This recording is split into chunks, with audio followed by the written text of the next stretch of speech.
엄마 찬스로 특혜성 황제 추미애 공무원 장관과 관련한 차별적 부모님이 폭로, 국방부에 민원을 넣은 것으로 확인이 되고 거의 있습니다. 모든 의혹은 거의 사실이 아닙니다. 통화 녹취랑 메인 서버 기록 확보하셨.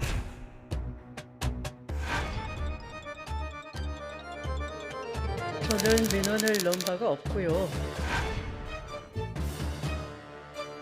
보좌관 A씨가 지원장교에 2차 병가 관련 문의를 한 것은 사실이지만 부정한 청탁은 아니라는 게 부대에 복귀를 했는가 안 했는가 안 했잖아요. 자, 그런데 휴가를 연장했습니다. 이건 분명한 탈영입니다.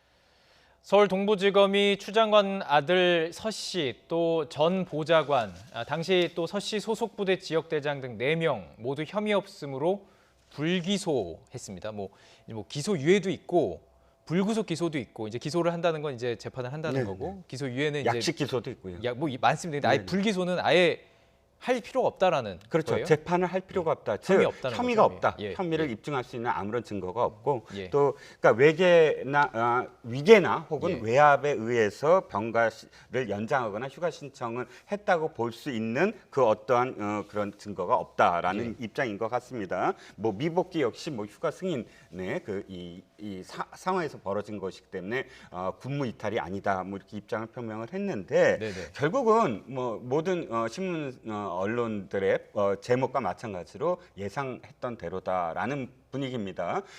일단 그렇게 단서가 뭐냐면 이걸 수사했던 사람들, 검사와 수사관이 각각 승진해서 중앙지검하고 그다음 대검으로 갔는데 그 사람들을 굳이 이 동부지검장 김관정 동부지검장이 불렀어요. 뭐 윤석열 검찰총장한테 파견 좀 네, 허락해달라. 네. 근데 그때 1개월을 했거든요. 딱 1개월 전입니다. 이게 1개월이 될지 2개월이 될지 모르는데 1개월을 이제 이 시한으로 해서 네, 네. 요청을 했습니다. 즉 추석 전에 이걸 마무리 지을 것이다. 그때 1개월이라 했을 때 딱 언론들이 전부 다 그렇게 예측을 했어요. 아, 이게 추석 전에 마무리하려고 하나 보다.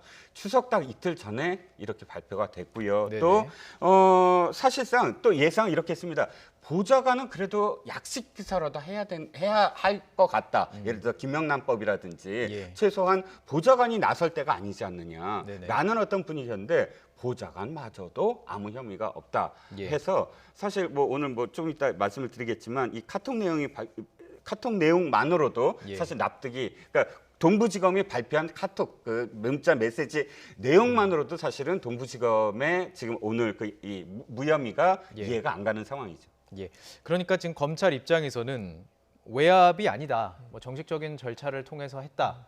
그리고 이제 특혜 군무 이탈 여부도 뭐 부대장이 이미 알고 있었고 이미 그가 누릴 수 있는 그런 범위 안에서 이루어졌기 때문에 이게 문제가 아니다. 이렇게 해석을 한 거죠. 그렇죠. 그러니까 위계와 외압이 없었다고 본 거죠, 사실은. 그러니까 네. 전화한 건 맞고 전화해서 추 장관 아들에 대해서 휴가를 연장할 수 있는 방안을 물어본 것도 맞고 그걸 네. 문의로 본 거죠. 네. 이건 외압이나 위계라고 하면 이건 정말 문제가 돼 처벌을 받아야 되지만 검찰의 조사 결과 그런 증거가 없는 것 같아요. 그러니까 그런 증거가 있었으면 당연히 그걸 위계나 외압으로 처리를 했겠죠. 그런데 네. 그렇게 처리를 않고 불기소를 했다는 말은 아마도 이제 문의한 내용이 아까 이제 말씀하신 것처럼 기본적으로 이런 방법, 그러니까 휴가가 지금 끝나가는데 아파서 병원에 치료를 받아야 되는데 네. 휴가를 연장해 줄 수 있느냐, 방법이 있느냐고 물어봤고 네네. 그 대위라는 분이 이렇게 하세요라고 해서 그대로 절차를 밟아서 결국 허가를 받고 휴가를 연장했다. 이런 내용 아니겠습니까, 결국은? 네네. 그러다 보니까 결국 검찰이 만약에 정말 압력을 가하기 위해서 어떤 단어를 사용하거나 외압을 강하게 위한 어떤 증거를 가지고 있었다면 이 사람을 기소했을 텐데 아마 네. 그런 증거는 없이 전화한 것은 있지만 실제적으로 위계나 외압에 대한 증거가 부족하지 않았나 이런 생각이 듭니다. 자, 저희가 녹취를 하나 준비했는데요. 추 장관이 전 보좌관의 군부대 전화 여부와 내용을 놓고 이제 그 국회에서 추 장관에게 공세를 쏟아냈던 당시의 녹취를 좀 준비해봤습니다. 들어보시죠. 보좌관에게 이렇게 이루어지지 전화하라고 않고 지시한 있다는- 것은 사실입니까? 지시했습니까? 장관님이 그 당시에? 보좌관이 뭐하러 그런 사적인 일에 지시를 받고 하겠습니까? 그러면 지시 자체도 안 하고 보좌관이 전화한 적도 없다 그런 얘기네요. 그렇게 답변하신 겁니까? 이 부분에 대해서는 수사 중이기 때문에 의원님 질의 다 포함해서 사건에 영향을 미쳤는지 아니면 부당하게 특혜를 받은 적이 있는지 그 모든 것이 밝혀지면 될 거 아니겠습니까? 당연. 그렇습니다. 지금 사적인 일에 지시를 받고 하겠습니까? 라고 반문을 했는데요. 지금 조금 전에 카톡 말씀을 하셨는데 저희가 그래픽으로 좀 준비를 해봤습니다. 지금 검찰 수사 과정에서 밝혀진 내용에 따르면 이런 내용입니다. 그러니까 보좌관에게 그 아들의 그 군장교 번호를 남긴 거죠. 그리고 이제 그걸 받았다, 보좌관은 받았다고 얘기하고 그 이후에 이제 추 장관은 아들에게 연락을 취하라고 얘기했습니다. 그러니까 뭐 장교한테 전화하라는 얘기는 없어요. 아들에게. 그리고 이제 그 이후에 그 보좌관이 이야기를 합니다. 이렇게 돼서 이렇게 됐습니다라는. 이걸 해석을 어떻게 하느냐에 따라서 뭐 달라지는 부분들이 있을까요? 검찰은 이 부분이 전혀 문제가 없다고 본 것이고요. 예, 그런데 참 아들은요. 아들은 장교의 전화번호를 다 알고 있습니다. 그러니까 지금 장관이 보좌관한테 대위의 전화번호를 준 건 아들한테 연락하라고 전화번호를 줄 리는 없잖아요. 그럼 보좌관이 한테 전화번호를 준 거죠. 그러면 보좌관한테 전화번호를 줬다는 건 전화를 걸라는 뜻으로 충분히 우리가 추정할 수가 있겠죠. 그 다음에 보좌관의 대답은 이겁니다. 지원 장교에게 예우 봐야 해서 연장을 요청했는데 이게 그쪽에서는 예외적 상황이므로 내부 검토 후 연락을 다시 취하기로 했습니다라고 이야기합니다. 이건 뭐냐면 지금 보좌관이 이 부대 측과의 어떤 계속 연락을 취하고 부대 측의 입장을 지금 장관에게 보고한 정황이라고 판단을 해도 되지 않겠습니까? 그러니까 이 정황입니다만 이 문자 내용으로만 보면 지금 두 가지가 이해가 안 가요. 아는 형이기 때문에 뭐 전화를 했다? 아니, 그러니까 서 씨가 보좌관에게 그렇죠. 서 씨와 보좌관이 아는 관계이기 때문에 세 차례나 뭐 전화를 해줬다라고 지금까지 여당 의원들이 이거에 대해서 해명을 해왔는데 아니 장관이 직접 지금 뭐 이 대위의 전화번호 가르쳐주고 두 번째 아까 좀 전에 추미애 장관이 수사 중인 상황이므로 뭐 보좌관에게 물어보지를 못한다 이렇게 얘기했지만 사실상 자신이 직접 통화한 아까 보좌관과 한 내용을 보좌관한테 확인할 이유가 없잖아요.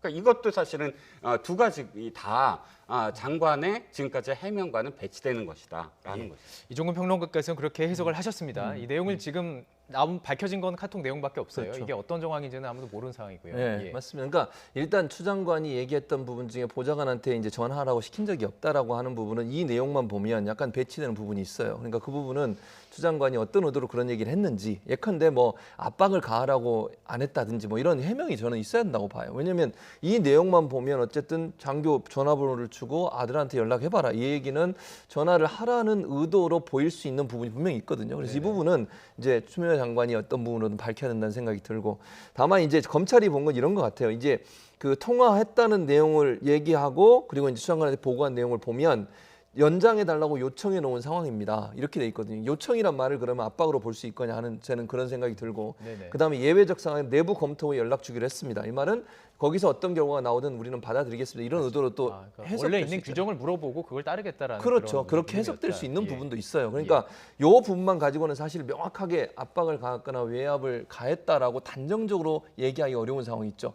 그러니까 이종근 실장이 말씀하신 것처럼 그렇게 생각할 수도 있지만 또 검찰 입장에서 명확한 증거가 없는데 그걸 가지고 문제가 있다고 외압을 행사했다고 단정적으로 얘기할 수 있는 상황은 아니잖아요. 그러니까 명확하게 외압이나 아니면 어떤 그 위협적인 어떤 발언들을 통해서 지키게 만들었다는 위해를 가하거나 위계를 가하거나 이런 부분들에 대한 명확한 증거가 부족하다는 거예요. 이 카톡 내용만 보면. 그래서 여러 가지 해석이 가능한 카톡 내용이기 때문에 검찰 입장에서 이걸 가지고서 기소하기는 좀 어렵지 않았겠나 이것만 가지고는 그런 생각은 듭니다.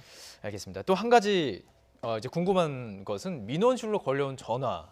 도대체 그건 어떻게 된 건지 모르겠어요. 국방부 문건에는 있고 그런데 전화는 안 했다고 하고 그리고 지금 나온 곳에서도 지금 검찰 조사에서 밝혀질 줄 알았는데 검찰은 그게 모른다예요 지금요. 네, 어떻게 그렇습니다. 예. 사실 그것도 굉장히 지금 논란이 커지지 않았습니까 마지막에. 그렇다면 검찰이 깔끔하게 이 사건에 대해서 무혐의라고 결론을 내렸다면 거기에 합당하게 어떠한 부분도 사실 의혹이 없이 자신들의 어떤 조사에 최선을 다했다는 거 보여야 되는데 이 부분 관련해서는 사실 전후가 없지 않습니까? 어떤 부분은 어떻게 했는데 이거 못 밝혀냈다든지 아니면 밝혀냈는데 이건 어떻다든지 전혀 없이 우리가 모른다라는 건 그만큼 노력을 기울이지 않았다는 거예요. 왜? 뭐 경찰이든 군이든 문서로 사실 움직입니다. 문서도 다 증거가 돼야 되고요. 그런데 이건 분명히 문서가 남아 있다는 것이고, 물론 녹취를 다 뒤져봐서 없다라고 뭐 지금 판단을 내렸을지는 모르겠지만 예. 그럼에도 불구하고 이것이 논란이 계속 있을 수밖에 없는 가장 큰 또 고리가 아닐까 싶습니다.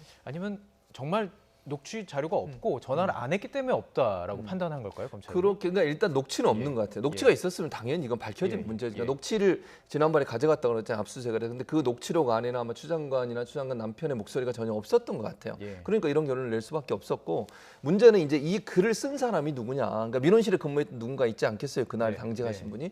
그분이 왜 이런 글을 썼는지는 이제 나중에 확인했을 거라고 저는 보는데, 검찰이 그거에 대해서도 뭐 예를 들면 직접적으로 추 장관의 목소리나 추 장관 남편의 목소리를 뭐 그분이 몰랐을 수도 있으니까. 그리고 또 하나의 이제 지난번에 한번 추 장관이 그런 얘기를 한 적은 있어요. 아들이 부모가 아버지 엄마가 전화한 줄 알고 전화해서 민원실에 그렇게 얘기했을 가능성은 본인이 얘기한 적이 있거든요. 네, 그래서 네. 그게 이제 아들이 전화를 해서 요청하면서 아버지 어머니가 이렇게 요청한 적이 있습니다라고 발언했을 가능성. 그래서 네. 민원 제기자가 아들이 아니라 예를 들면 부모님 이름으로 올라갔을 가능성도 예측은 가능한 부분이라는 생각은 들어요. 그래서 검찰 입장에서는 아마 추 장관 부부의 목소리가 녹취록에 있었다고 하면 이건 명확하게 민원을 넣은 게 이 두 분이 맞다라고 볼 수 있는데, 네. 기록만 남아 있고 녹취록이 없으니 검찰 입장에는 확인을 못했다라고 얘기할 수밖에 없는데, 뭐 저는 이제 한 가지 그냥 제가 궁금한 것은 예. 정말 이 그 전화 받았던 분, 이분과 조사를 했는지 하고 해서 예. 정말 이건 물론 뭐 했다고 하더라도 이분이 목소리를 모르기 때문에 네. 추 장관인지 네. 아닌지를 확인할 수는 없겠지만 네. 그런 상황에서 아마 명확하게 민원을 확인하지 못하는 상황이 되지 않았을까 하는 생각은 듭니다. 예. 알겠습니다. 이 부분에 대해서도 지금 야당의 공세는 한동안 이어질 것으로 보이기 때문에 어떤 식으로 이게 또 진행이 될지도 관심 갖고 지켜보도록 하겠습니다. 오늘 말씀 여기까지 듣도록 하죠. 최진봉 성공회대 교수도 이종우 시사평론가와 함께했습니다. 고맙습니다. 감사합니다.